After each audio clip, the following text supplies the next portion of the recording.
Pixar's Toy Story, the movie that made history by being the first ever full-length film made completely from 3D animation. It was a technological marvel, despite the jank every now and again. Directed by John Lasseter, a beautiful score composed by Randy Newman, and executive produced by Steve Jobs, for some reason. Toy Story sparked Pixar's career of lesson learning and tear shedding that spans across multiple generations. One thing Pixar does really well is confusing creativity. For a movie like this, it's expected to see an assortment of different toys to make the world feel a lot larger than just Andy's bedroom. And they are all so unique and they all communicate in their own special ways. There's obviously the direct supporting cast, Slinky, Mr. Potato Head, Ham, Rex, and Bo Peep. Each one has massively different personalities and designs that make them super differential from one another. There's Slinky, who's a loyal, good boy. Mr. Potato Head is that grumpy, middle-aged guy that reminds us all of that one uncle that just complains about whatever Fox News is complaining about. While Ham is the other cool uncle. Rex is the embodiment of all our collective anxieties. And Bo Peep is unfaithful. I found my moving buddy. It's a great supporting cast, but it doesn't stop there. There are so many other toys, such as a bodybuilder, nesting eggs, a robot, and those terrifying troll things. And those are the ones with little to no speaking roles. My personal favorite are the troops, who have a really cool scene of them sneaking around the house in order to report back to the others what Andy got for his birthday. Some toys let the animators' creativity really shine. There are characters like Sketch, who communicate through drawings. And Mr. Spell, who literally talks with subtitles, every hard-of-hearing person's dream. But this is where the confusing creativity comes in. You have some characters like RC, who doesn't have a mouth and obviously can't communicate verbally. But then there's Lenny, who also doesn't have a mouth, but talks in an oddly deep voice. Now, obviously, it would be very difficult to come up with a unique way for a pair of binoculars to talk, but the inconsistency bothers me ever so slightly. Monkeys! While the backbone of any story is its side characters, the main characters are always going to be the focus. And the two main characters are two of the most recognizable animated characters ever. Woody, played by Tom Hanks, is the proud leader of the other toys and Andy's favorite. I'm not a big fan of Woody in this movie. We'll get into all the main reasons why I don't like him later on, but basically, he's an asshole. Like, a colossal asshole.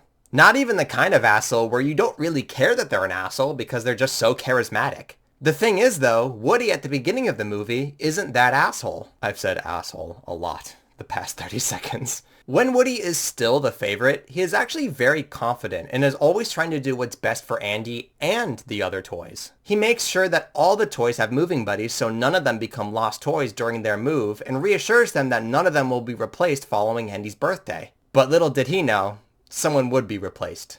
Him. This birthday is life-changing for Andy and the entire group. Andy gets his very own Buzz Lightyear. Buzz, played by Tim Allen, is the antithesis of Woody. When Buzz is first introduced, the other toys make it apparent that he has every possible leg up from Woody. He's not from this black and white old-timey era that Woody is from. He's fitted with modern elements such as a laser, a quality sound system, and he can even fly. That wasn't flying, that was falling with style. Flying with style, sorry.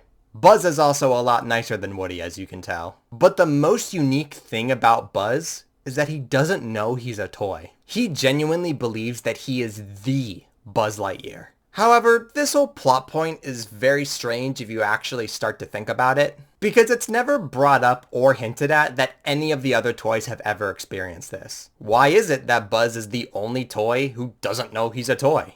We never hear about how Rex used to think he was an actual dinosaur. And it's even more strange that Buzz knows to freeze when Andy comes. But if I'm being honest, I'm more than willing to throw that aside and say he's just following everyone else's lead. When Buzz arrives, Woody falls into a full existential crisis. Woody was Andy's favorite, maybe even Andy's first favorite. But the second that Buzz comes, Andy's interests completely shift from Western to sci-fi, which perfectly captures how I was as a child. I would jump from franchise to franchise and hyperfixate on only one at a time. So I think it's very realistic that Andy's interest would swap so drastically. Woody is crushed by this. Buzz is winning the hearts of Andy and his friends, and Woody gets progressively more angry as this goes on. His anger builds so much, he becomes desperate for Andy's attention again. When Andy is allowed to bring one toy with him to Pizza Planet, Woody sees an opportunity to get Buzz out of the picture for a little bit because he knows Andy will pick him. Using RC, Woody tries to knock Buzz behind the bed, much like he did to him when he first got there. However, because of a very convenient chain reaction, Buzz ends up falling out the window instead. While this was just an accident, the other toys get very enraged by this. While Slinky and Bo want to hear Woody out, Mr. Potato Head and Ham are a lot more persistent and louder about immediately exiling Woody. They believe that Woody would try to do the exact same thing to them if they stood between him and Andy. And while I can say that Woody didn't really help his case with how he was acting beforehand, I find it crazy how his so-called friends were so quick to exile him. And like, violently. I'm jumping ahead a bit here, but at one point they even believe that Woody murdered Buzz. And when everything is resolved, they just go back to being friends. If my friends ever believed that I was a murderer with no hesitation, I don't think I'd want to be friends with them anymore. Despite their efforts, when Andy isn't able to find Buzz, he takes Woody. Eventually, Woody and Buzz get into a physical altercation that leads them to becoming lost toys. You get no bitches! This is where the movie starts to heavily focus on these two. The two are on very different missions. While Woody is just trying to get back to Andy, Buzz is still under the impression that he has to stop Zurg from destroying the galaxy. This is another instance where Woody fails to make me feel sympathy for him. Instead of trying to get Buzz back because he feels guilty and understands how important Buzz is to Andy, he has to come up with ways to get Buzz to stay with him because he knows the others won't accept him back without Buzz. Woody only thinks that him getting back is important, which is narcissistic, and I don't vibe with that. But regardless, Woody comes up with a way to keep Buzz along, which is just to humor Buzz's beliefs. Convincing Buzz that they can get a spaceship, the two make their way to Pizza Planet. However, they are quickly put off track after being won in a claw machine by Sid. Sid is surprisingly the only human antagonist that we ever get in the Toy Story franchise, and oddly enough, that makes him a lot more memorable for me. Sid is actually terrifying, and that's because he's the complete antithesis of Andy. While Andy loves and respects his toys, Sid just full on destroys them for his own pleasure. He pulls a Dr. Frankenstein by tearing apart and putting back together different toys and creates these mutant toys that upon introduction are very scary. Especially the baby head spider thing. Oh, it's so unsettling. I don't even want to look at it. The time Buzz and Woody spend at Sid's house is where they experience the most important growth of their characters. Let's start with Buzz. Buzz's transition from his Space Ranger delusions into realizing that he is in fact a toy is genuinely heartbreaking. When he sees the Buzz Lightyear commercial, you can tell by the expression on his face that his entire world just collapsed. Woody has been telling Buzz that he was a toy since they first met. But Woody never had anything concrete to prove that. I know that sounds ridiculous considering that we, the audience, can tell that they're all toys. But from Buzz's perspective of being a Space Ranger, of course he's seen a multitude of alien life. Him not seeing the others as toys and instead as aliens does make thematic sense. So when he sees that every attribute about him, such as his voice line, his laser, his Made in Taiwan label, that I'm shocked he never saw before, aren't real, those are his first solid pieces of evidence that he gets. But even then, you can tell that he still doesn't really believe it. It all comes to a conclusion when he sees at the very end of the commercial that he is not a flying toy. So Buzz does what you'd expect him to do. Try to fly. And it does not end well. Paired with Randy Newman's angelic voice, this scene is so sad. Along with his lost arm, Buzz's entire world just fell with him. And then it is immediately followed by the Tea Party scene, which shows the most catastrophic mental breakdown ever. I am Mrs. Nesbit. While this moment is played for laughs, Buzz is having a very appropriate reaction. His entire identity was ripped from him. He's not an elite Space Ranger anymore. He's just a toy. Woody goes through a character arc that he was bound to go through. That he was wrong from the beginning and he doesn't deserve to go back. It's very generic and simple, but I think it's relatively effective. Woody's character progression starts with the mutant toys, who are in fact not cannibals, which implies that toys have an entire digestive tract and need to eat to survive, but I really don't want to get into that right now. I feel like the mutant toys help Woody realize that you should never judge a book by its cover.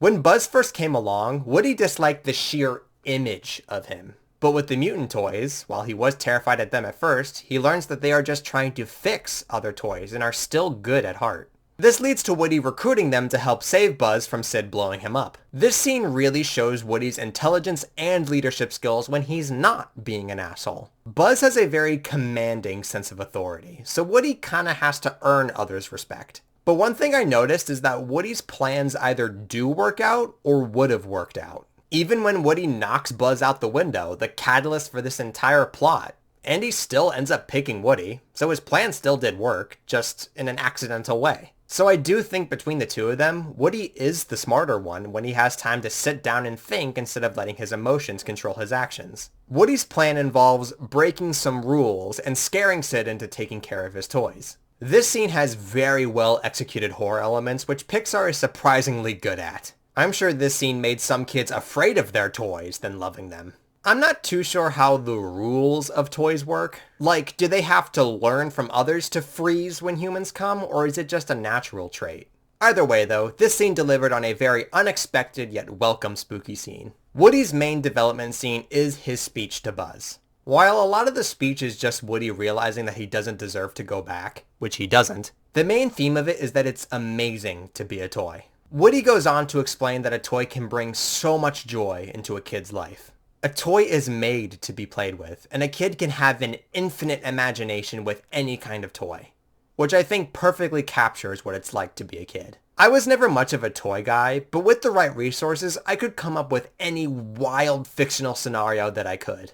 And that is just as enjoyable to us as it is for the toys. This speech lets Toy Story's true message shine. For the entire movie, Woody has felt that he is worthless when Andy isn't playing with him.